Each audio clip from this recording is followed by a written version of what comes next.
Assalamualaikum warahmatullahi wabarakatuh. Nama saya Tiara Kusuma Putri dengan NIM 1910301014, prodi S1 Fisioterapi.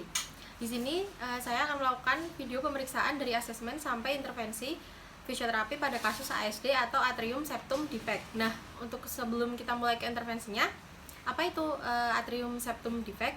Atrium septum defect ini adalah kondisi di mana terdapat lubang pada bagian septum yang merupakan dinding otot pemisah antara dua ruas jantung, atau atriumnya. Di kondisi ASD ini, di mana terdapat lubang yang ukurannya bervariasi dan dapat terbuka atau tertutup sendiri. Kemudian di beberapa kasus ada pula lubang yang harus membutuhkan tindakan pembedahan atau operasi. Kemudian di kondisi tertentu juga salah satu lubang akan tetap terbuka yang dapat membuat aliran darah semakin lebih deras mengalir ke paru-paru, kemudian meningkat pesat dan dapat juga menyebabkan kerusakan pada pembuluh darah. Untuk penyebab dari ASD ini adalah antara lain dapat karena sering atau kerap mengkonsumsi minuman beralkohol atau obat-obatan terlarang. Kemudian ada juga penyebabnya antara lain yaitu penderita mengalami penyakit diabetes dan juga ada faktor genetik atau penyakit jantung bawaan. Kemudian untuk gejala dari ASD ini sendiri yaitu biasanya sebagian besar terjadi pada anak-anak dan tidak memiliki gejala yang serius, atau biasanya banyak juga yang memiliki tumbuh kembang yang normal dan juga berat badan bertumbuh dengan normal. Namun di dalam beberapa kasus juga terdapat penderita yang mengalami sesak nafas, kemudian infeksi paru akut atau pneumonia, kemudian pertumbuhannya juga buruk, kemudian ada juga yang kelelahan terus-menerus. Baiklah, untuk yang pertama, sebelum kita melakukan intervensi atau pemeriksaan selanjutnya, yang pertama kita harus melakukan asesmen pada pasien. Nah, untuk asesmen pada pasien ini, yang pertama kita akan menanyakan identitas atau untuk mengetahui identitas dari pasien seperti nama, usia, jenis kelamin, dan juga alamat. Nah, untuk nama di sini didapatkan hasil nama pasien ini adalah Gayus, kemudian usianya 9 bulan, jenis kelamin laki-laki, alamatnya Cikarang Tengah. Kemudian untuk yang selanjutnya yaitu untuk keluhan utama yang dirasakan atau dikeluhkan oleh pasien, yaitu yang pertama pasien mengalami sesak nafas, kemudian ada mudah lelah, kemudian pasien juga mengalami bengkak pada bagian perut dan juga kaki, kemudian pasien hanya bisa melakukan miring kanan dan juga miring kiri atau belum bisa tengkurap, kemudian sering muntah, kemudian ada dahak atau sputum, dan juga badan terasa lemas. Untuk yang selanjutnya yaitu riwayat penyakit dahulu, ASD atau atrium septum defect grade 2, kemudian riwayat penyakit sekarang yaitu pneumonia. Kemudian pemeriksaan objektif didapatkan hasil vital sign di mana HR-nya 140 kali per menit atau termasuk dalam berdebar-debar. Kemudian untuk selanjutnya pemeriksaan IPPA yaitu inspeksi, palpasi, dan juga perkusi dan auskultasi. Untuk inspeksinya yaitu ada statis dan juga dinamis. Nah, untuk statisnya sendiri terpasang selang NGT, kemudian di pasien juga seperti menahan sakit, kemudian pasien sering menangis, kemudian pasien mengalami mata sayup dan juga sering berkeringat. Untuk inspeksi dinamisnya yaitu pola pernafasan cepat, kemudian kesulitan untuk bergerak, dan juga postur tubuh yang abnormal seperti retraksi. Kemudian untuk palpasinya yaitu didapatkan hasil bahwa denyut nadi pasien cepat, kemudian adanya spasme otot pada pernafasan, kemudian adanya odem pada kaki dan juga perut.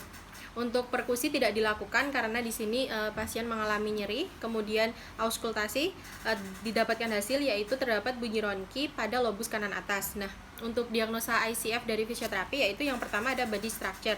Untuk body structure-nya yaitu terdapat di lobus kanan atas, kemudian ankle kanan kiri, kemudian otot bantu nafas. Nah, untuk body function-nya sendiri yaitu terdapat spasme pada otot pernafasan seperti otot SCM, kemudian otot scalenus, kemudian otot upper trapezius, dan juga otot pectoralis major minor. Nah, untuk yang kedua yaitu terdapat sputum atau dahak pada lobus kanan atas, kemudian juga terdapat bunyi ronki pada lobus kanan atas atau suara yang abnormal, dan yang ketiga terdapat odem pada ankle kanan kiri.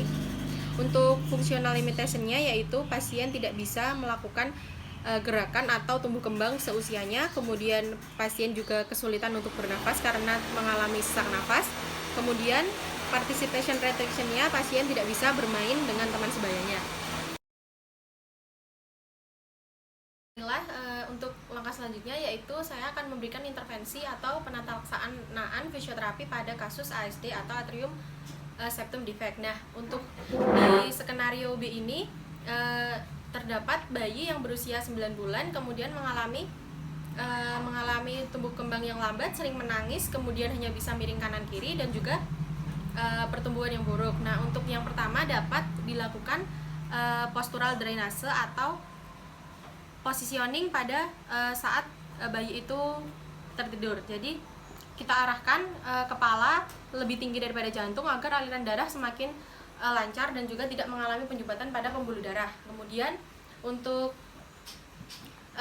langkah selanjutnya yaitu dapat menggunakan alat atau modalitas dari nebulizer, yaitu dengan cara memasang alat tutupnya di bagian hidung seperti ini dan juga hidung antara mulut. Kemudian di dalam nebulizer itu sendiri akan dipasang atau diberikan obat, yaitu dilarutkan, kemudian akan dihisap oleh penderita atau bayi tersebut. Kemudian untuk tujuan dari pemberian nebulizer ini adalah untuk relaksasi, kemudian untuk membersihkan area pernafasan, kemudian untuk meningkatkan kapasitas vital paru juga, kemudian juga bisa untuk memberikan efek nyaman dan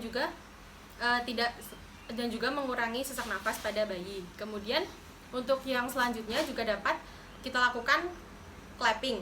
Nah, untuk clapping ini sendiri yaitu tangannya seperti ini, seperti membentuk mangkok seperti ini, kemudian dapat kita tekan pada kita tepuk-tepukkan pada area dada atau area lobus dari si penderita itu. Nah, kemudian untuk di kasus ini yaitu pada lobus destra bagian atas. Nah, contohnya seperti ini.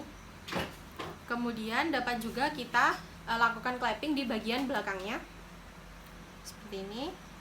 Nah, untuk catatannya, ketika kita memberikan clapping tidak boleh terlalu keras karena di sini pasiennya adalah bayi yang dimana memiliki sensitivitas hipersensitivitas yang tinggi dan juga masih rentan terkena pukulan seperti itu. Kemudian yang kedua, kita juga bisa memberikan vibration. Vibration itu dengan cara menggetarkan bagian paru lobus kanannya dan juga bagian kirinya seperti ini.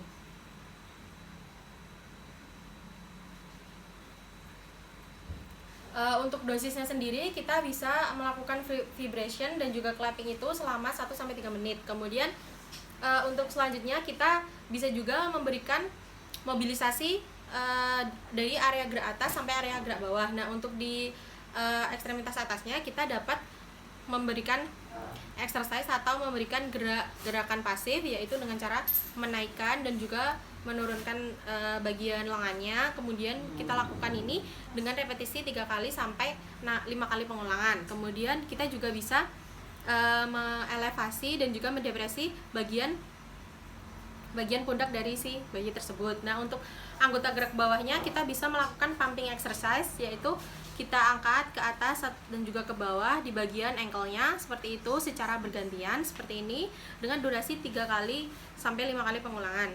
Kemudian kita juga dapat memutar pergelangan kaki dari pasien ini seperti ini ke luar, kemudian kita putar lagi ke dalam seperti ini, yaitu sama dengan 3 kali sampai 5 kali repetisi atau pengulangan. Untuk selanjutnya di skenario juga disebutkan bahwa bayi hanya bisa untuk melakukan miring kanan dan juga miring kiri. Maka di sini kita bisa memberikan intervensi, yaitu memberikan bantuan kepada bayi ini untuk melakukan tengkurap, yaitu dengan cara kita mengarahkan bayi untuk miring ke kiri, kemudian kita melakukan sedikit dorongan, kemudian ketika bayi sudah bisa tengkurap kita ambil tangannya seperti ini dan kita arahkan ke atas seperti ini kepalanya agar tidak terbentur ke bawah. Nah, kita dapat menjaga posisi ini dalam waktu 1-2 menit. Kemudian ketika bayi sudah mulai merasa lelah atau sudah menangis, maka kita juga bisa untuk kembalikan ke posisi semula. Nah, untuk miring kanannya juga sama seperti tadi kita lakukan, kemudian kita tengkurapkan posisi bayi. Untuk intervensi yang selanjutnya yaitu kita juga dapat memberikan stimulasi kepada bayi agar motoriknya mengalami peningkatan, yaitu seperti kita memberikan mainan atau kita memberikan efek-efek suara agar si bayi merasa tertarik dan mengikuti suara yang kita hasilkan atau yang kita berikan. Nah, untuk edukasi yang dapat diberikan fisioterapi di sini adalah kita bisa mengedukasi orang tua pasien agar selalu senantiasa untuk memberikan stimulasi dengan cara memberikan mainan seperti bola atau seperti alat musik, kemudian mendengarkan musik-musik dari internet atau memberikan musik dari video agar si pasien ini dapat tertarik dan juga ingin meraih benda yang ada di sekitarnya tersebut. Jadi nanti stimulasinya lebih bisa untuk ditingkatkan lagi. Kemudian untuk langkah selanjutnya yang dapat kita berikan yaitu kita bisa memberikan edukasi juga kepada orang tua agar lebih teliti untuk meningkatkan tumbuh kembang si bayi tersebut. Sekian dari saya, terima kasih. Wassalamualaikum warahmatullahi wabarakatuh.